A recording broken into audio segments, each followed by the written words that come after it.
कच्छ और देवयानी की कथा। कच्छ और देवयानी की कथा महाभारत और पुराणों में वर्णित एक पौराणिक कथा है जो प्रेम, त्याग और अहंकार के परिणाम को उजागर करती है। यह कहानी गुरु शिष्य संबंध और गुरु भक्ति के महत्व को भी दर्शाती है। कच्छ देव गुरु बृहस्पति के पुत्र थे। देवयानी शुक्राचार्य की पुत्री थी। शुक्राचार्य संजीवनी विद्या के ज्ञाता थे जो मृतकों को पुनर्जीवित करने की शक्ति देती थी। देवताओं और असुरों के बीच चल रहे संघर्ष में यह विद्या महत्वपूर्ण भूमिका निभाती थी। देवताओं ने बृहस्पति से अनुरोध किया कि वे शुक्राचार्य से यह विद्या प्राप्त करने के लिए कोई उपाय करें। बृहस्पति ने अपने पुत्र कच्छ को शुक्राचार्य के पास भेजा। कच्छ ने शुक्राचार्य से शिष्य बनने की अनुमति मांगी। शुक्राचार्य ने उसकी प्रार्थना स्वीकार कर उसे अपने आश्रम में रहने और विद्या ग्रहण करने की अनुमति दी। कच्छ अपनी सेवा और कर्तव्य परायण के कारण शुक्राचार्य का प्रिय शिष्य बन गया था। साथ ही देवयानी भी उसकी योग्यता और व्यवहार से प्रभावित हुई और धीरे धीरे उसे प्रेम करने लगी। असुरों को कच्छ की उपस्थिति से संदेह हुआ। उन्हें लगा कि कच्छ संजीवनी विद्या प्राप्त करने के उद्देश्य से यहाँ आया है। इसे रोकने के लिए उन्होंने कच्छ को मारने की योजना बनाई। एक दिन जब कच्छ जंगल में गायों को चराने गया तो असुरों ने उसे मार डाला और उसके शरीर को जंगली जानवरों के लिए छोड़ दिया।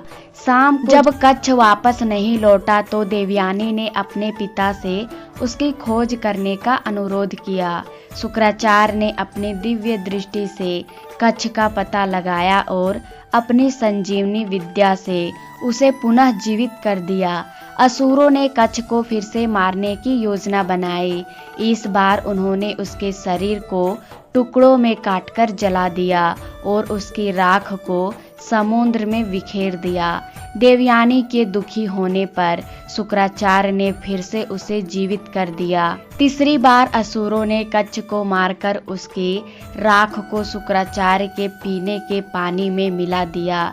देवयानी के विलाप करने पर शुक्राचार्य ने अपने मंत्र से कच्छ को जीवित किया, लेकिन इस बार कच्छ उसके शरीर के अंदर से प्रकट हुआ।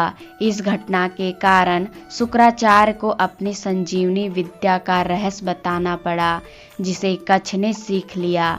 देवयानी कच्छ से अत्यंत प्रेम करने लगी थी। जब कच्छ ने अपनी विद्या पूरी कर ली और वापस जाने की बात कही तो देवयानी ने उसे विवाह का प्रस्ताव दिया। कच्छ ने यह कहकर मना कर दिया कि वह देवयानी को अपनी बहन के समान मानता है, क्योंकि उसने उसके पिता के शरीर से जन्म लिया है। देवयानी इस उत्तर से क्रोधित और अपमानित हो गई। उसने कच्छ को शाप दे दिया कि वह जो भी संजीवनी विद्या सीखेगा उसका प्रयोग कभी सफल नहीं होगा। कच्छ ने यह शाप को स्वीकार कर लिया और शुक्राचार्य से विदाई लेकर अपने घर लौट गया। कच्छ और देवयानी की यह कथा कई गूढ़ संदेश देती है। पहला, गुरु शिष्य का संबंध। यह कहानी गुरु के प्रति शिष्य की निष्ठा और सेवा भाव को दर्शाती है। दूसरा, अहंकार का परिणाम। देवयानी का क्रोध और अहंकार उसे अकेला छोड़ देता है। तीसरा, कर्तव्य का निर्वाह। कच्छ ने अपनी जिम्मेदारी पूरी की, भले ही उसे व्यक्तिगत रूप से कोई लाभ न मिला हो। चौथा, विद्या और धर्म। ज्ञान का उपयोग धर्म और सत्य की रक्षा के लिए होना चाहिए। यह कथा भारतीय पौराणिक साहित्य का एक उत्कृष्ट उदाहरण है जो हमारे जीवन में नैतिकता और मूल्यों के महत्व को रेखांकित करती है।